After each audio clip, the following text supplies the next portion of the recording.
I'm Ann Carmichael, a student financial aid consultant with Lela, and my job is to make sure that you understand the student financial aid process and help you with your FAFSA if you need assistance.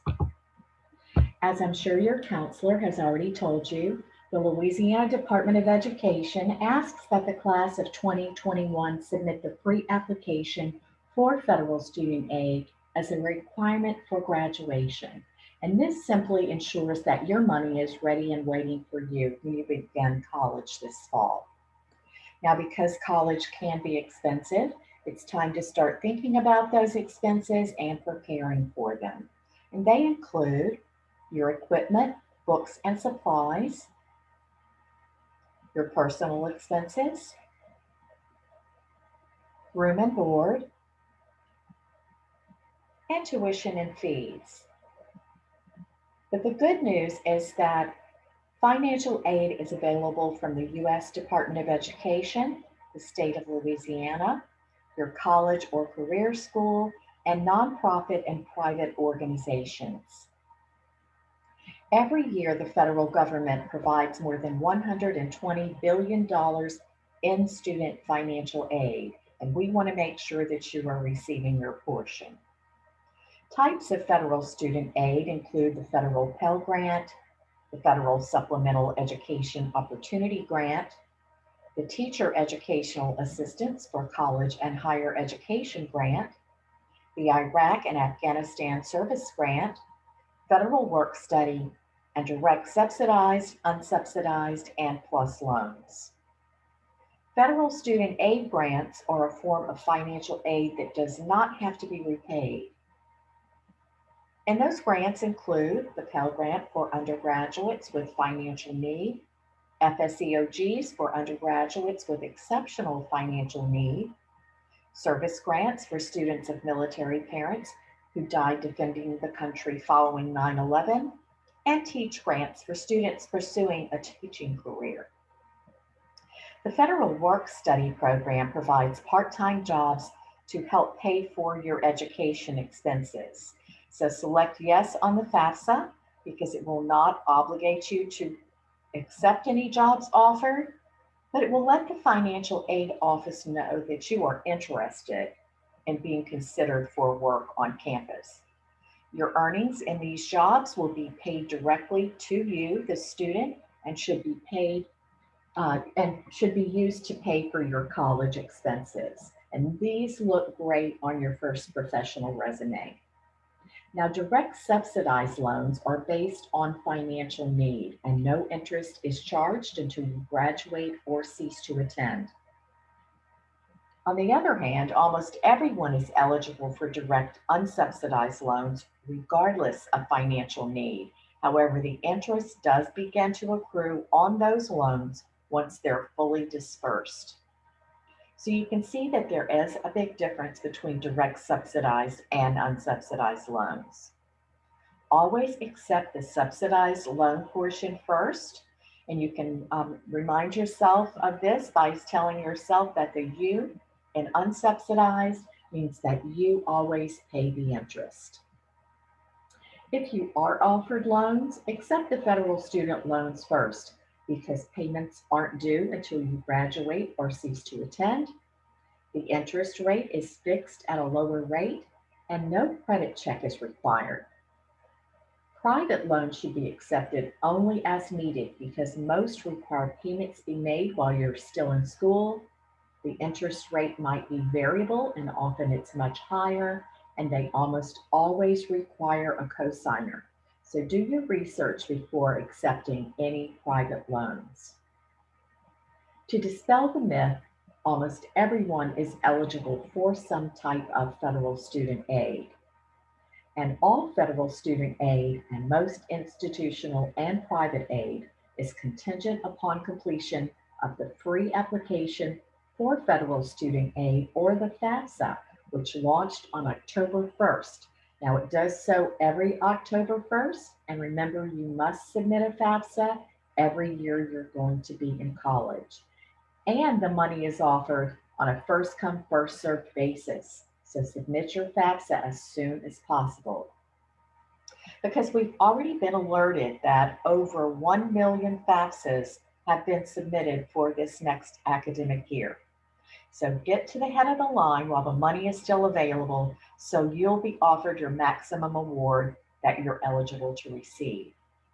And remember to pay close attention to and meet the FAFSA deadline set forth by your college, the state, federal student aid, and perhaps your school has a FAFSA deadline. Begin the FAFSA process by collecting all of the documents that you're going to need to complete the form. And if you do so, it should take no longer than 30 or 40 minutes to complete.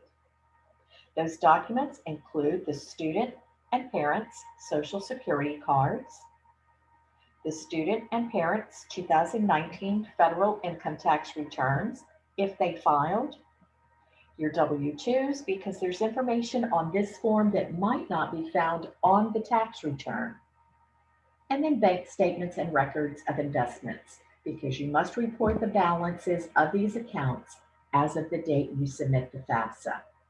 Now begin by creating the Federal Student Aid ID, because this allows the student and parents to identify themselves electronically when accessing all federal student aid websites, such as the FAFSA.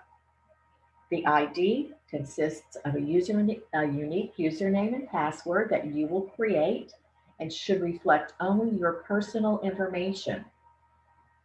Each student and one of his parents should create an ID by visiting fsaid.ed.gov. Now, students, if you don't already have a personal email address, now is the time to create one. Once school is out, you may not have access to your school email account, and federal student aid will have no way to get in touch with you. So use only your personal email and your personal mobile phone number.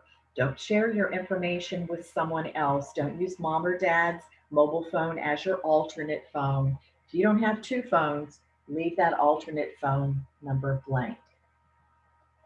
Now, your username and password is your official electronic signature, and it's legally binding. So make sure that you're recording it and keep it in a safe place.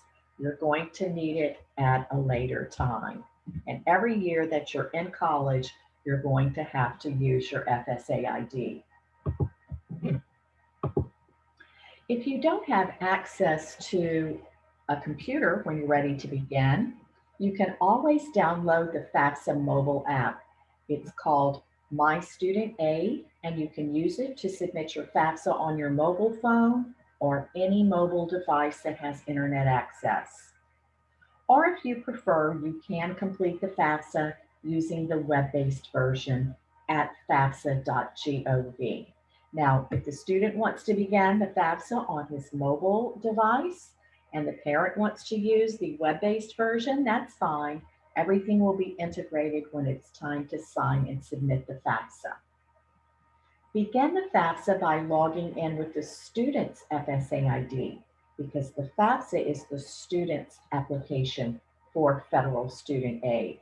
The parent FSA ID is going to be used later in the form to transfer your tax information from the IRS into the FAFSA if you choose to, and then again to sign the student's FAFSA. The high school class of 2021 should complete the 2021-2022 FAFSA, because that's the academic year that you're applying for financial aid. Now, you'll see two different versions, but the 2020-2021 FAFSA is for students who are in college this academic year. Once you're in the form itself, you're going to see that there are 8 sections that should be completed before submitting the FAFSA. And those include the student demographic section, where the student will be asked to report his Social Security number, name, date of birth, personal email address, home address, residency status, and gender. In the school selection, you'll report the name of your high school, any colleges that you want your FAFSA data to be sent to, and your housing plans on each of those campuses. You'll then move to the dependency status section, where you'll be asked to consider a list of 10 questions that will determine your dependency status. And I'm going to go over those 10 questions in just a moment. You'll be asked to report the number of dependents living in your household and then your parents' education. And often parents will ask why they're being asked what their education level is. But it's important to note that there could be additional free money for students that are first generation college students. You'll then move to the parent demographics, where parents will be asked to report their social security numbers, their names, marital status, and their personal email addresses.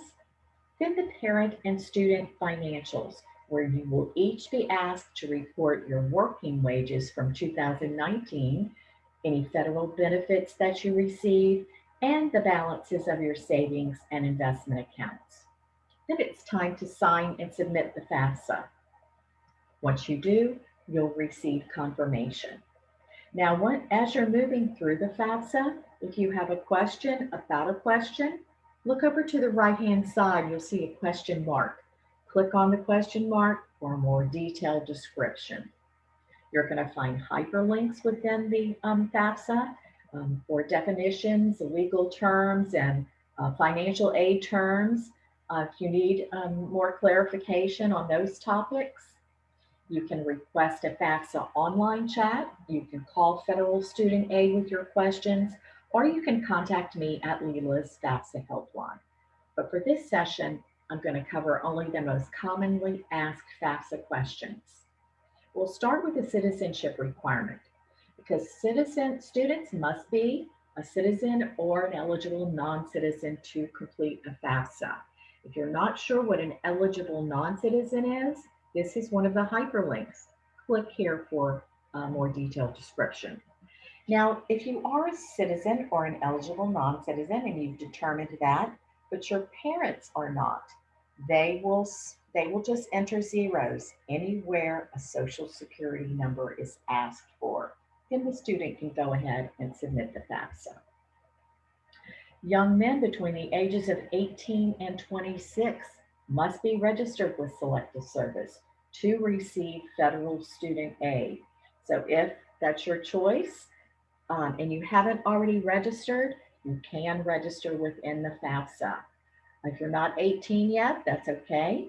Just click the box that says register me, and when you turn 18, you'll be registered, and that will save you a trip over to the Selective Service website. Only the colleges that you list on your FAFSA are going to consider you for financial aid. So make sure you're adding all of the colleges that you're considering, and you can do so 10 at a time. If you are planning to apply to more than 10 colleges, there are instructions on this page to help you move through that process. Or you can call us at Lela's FAFSA helpline. I'll be happy to walk you through it. Now we'll move into the 10 questions that are going to determine whether the student is dependent upon his parents or independent of his parents for FAFSA purposes. Will you be 24 or older by January 1st of the school year for which you're applying for financial aid? And remember, these questions are being asked of the student. Are you married or separated but not divorced? Will you be working on a graduate degree? Do you have children who receive more than half of their support from you? Do you have dependents other than children or a spouse who live with you and receive more than half of their support from you? Are you currently serving on active duty in the U.S. Armed Forces for purposes other than training? So if you're headed to the military once you graduate from high school, boot camp and basic training is considered training and you're still dependent.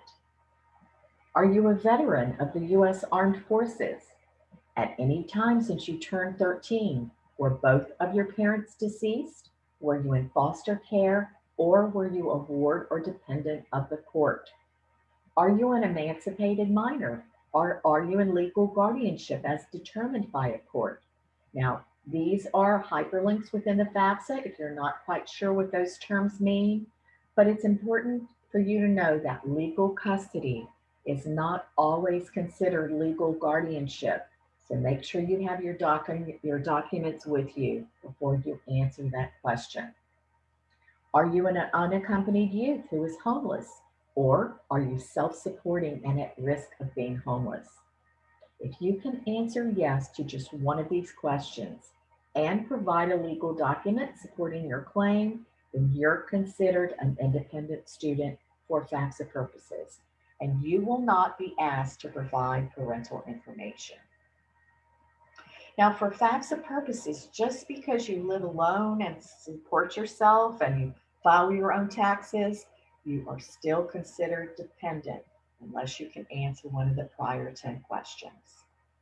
And then the number one question that we're asked, which parents do I report on my FAFSA? The rule of thumb is that the parent or parents that you've lived with the longest in the past 12 months should be listed on your FAFSA. So if you live with both of your biological parents, then that's easy. Just list both of them.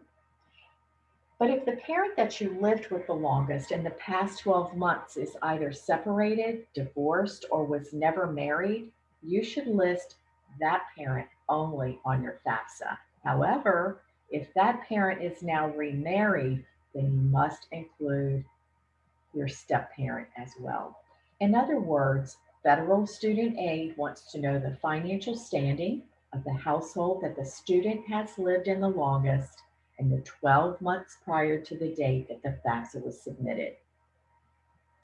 If you're identified as a dependent student, but your parents refuse to provide information on your FAFSA, you can submit a FAFSA stating that you're unable to provide their information, but you must contact the financial aid office once you submit so that they can begin to work with you independently to help you get that information.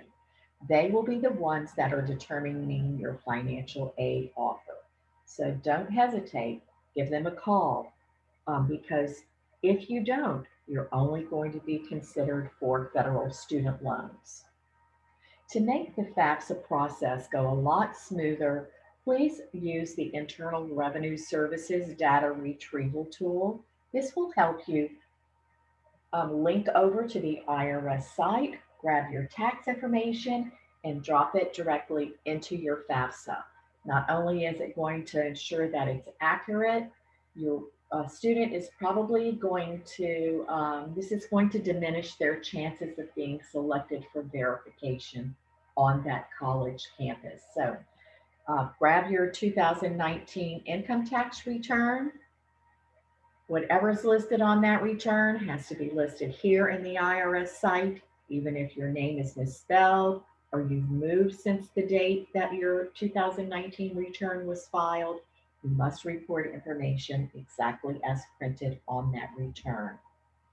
And then you're almost finished. But before you submit your FAFSA, please review your student aid report. It's a list of all of the questions you were asked and your answer to each of those questions. And by correcting any mistakes now, this just ensures that the financial aid office can quickly process your student financial aid. The student and one parent will be asked to electronically sign the FAFSAs with their FSA IDs. Now, if you submit without your signatures, your FAFSA is going to be considered incomplete, and you're going to have to go back in at a later date and sign and submit your FAFSA again. Once you do submit, you'll see this confirmation pop-up page.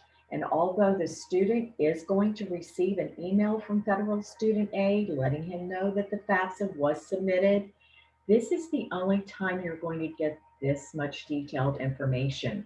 You're going to receive a confirmation number with the date and time that you submitted. You'll receive a data release number so that if you want the financial aid office to make changes to your FAFSA from their offices, they can do so with that number. You can see what happens next and the steps you need to take to complete this process. A list of your colleges are here, reported on this page. And then you can review your financial aid estimates. And I'm going to stress the word estimate because everybody gets excited when they see the dollar amounts. But this information must be verified by the financial aid office before they provide you with a financial aid offer. If you begin a FAFSA and you need to go gather more information before you submit it, remember that you have 45 days to do so, or your information is going to be wiped off the system and you'll be starting again. You will receive reminders from Federal Student Aid to go back in and complete the process. Now, say you want to add a school later, or you want to change your contact information, or your college has asked you to make some changes to your FAFSA. Simply log back into the FAFSA. It's the simplest way, and use the student's FSA ID. Make your changes and sign and submit your FAFSA again. So you can change your FAFSA as many times as you need to make sure that it's correct, but always sign and submit. Once your FAFSA is fully processed, which takes about 3 to 5 days, at that time it's shared with your colleges listed. Then each college financial aid office will begin to identify any aid that you might be eligible to receive. Now, if your family's financial situation has changed since 2019, contact your financial aid offices because they have the ability to adjust your aid by using their own professional judgment. We know this is going to happen all over the country this year, but especially in Louisiana with all of the hurricanes that have ripped through our state. So say that your parents have lost jobs or there's been a reduction in income. Perhaps there have been some unexpected medical expenses incurred. The financial aid office is a great resource to identify any additional free money that might be available to help you complete your academic year, because they are working to determine your net price. They're going to do this by taking any grants and scholarships that you might be eligible for, subtracting that from the cost of attendance at their college, and that will be your net price. Now, the net price is your responsibility to pay either in cash or by accepting student loans. Your financial aid offer should reflect each college's cost of attendance, any grants, scholarships, work study, and student loans that they have to offer you. So read through it carefully and respond to any of their requests so that they can process your aid. Remember that you're going to receive a separate financial aid offer from each of the schools that you've listed on the FAFSA. And a lot of them are going to wait until they receive your admissions application to offer you that aid. So make sure you're getting those applications completed as well. Because once you determine which school you're going to, you want to accept your aid in this order. Scholarships and grants, because this is gift aid that doesn't have to be repaid. Next is federal work study, because you've earned this money and you don't have to pay it back. And then last, your student loans, because this is borrowed money that must be repaid with interest. This is a lot of information to absorb. So Lela has published a FAFSA completion guide for the class of 2021, and it's free for all Louisiana high school seniors. So if you haven't already received one from your counselor, please shoot me an email. I'll be happy to send you a copy, and I'll include Lela's senior checklist to help you stay on track this year. Now, let me just cover scholarships for 1 minute. These are gifts that do not have to be repaid, and they are out there. There are thousands of them that are offered by the colleges, your parents' employers, community, religious organizations. Some are based on your academic achievement, and others are based on financial need.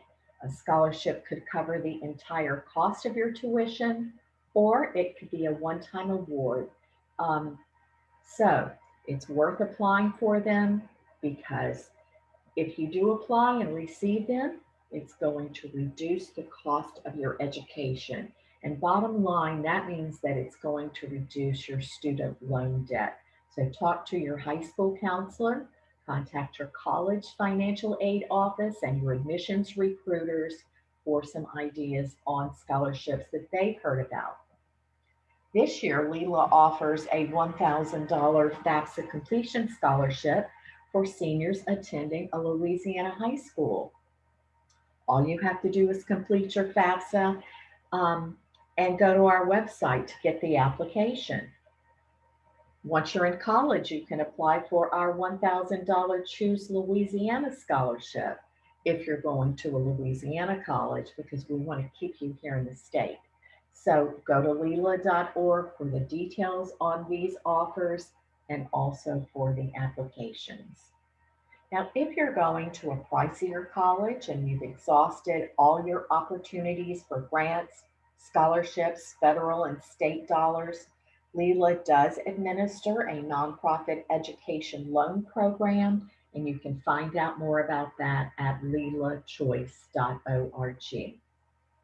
I am always here to answer your questions, so please feel free to contact me at any time. You can call our FAFSA helpline, and the number is listed here.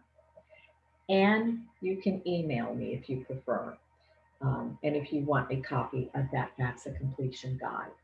It was a pleasure to present, and I'm looking forward to receiving your FAFSA completion scholarship applications. If you want to take another look at this presentation, I'm going to post it on our YouTube channel. It's called Ask Lela. I'm also going to provide it to your counselor so she can send it out to those of you who were not able to participate this evening. Thanks again for having me, and have a great senior year.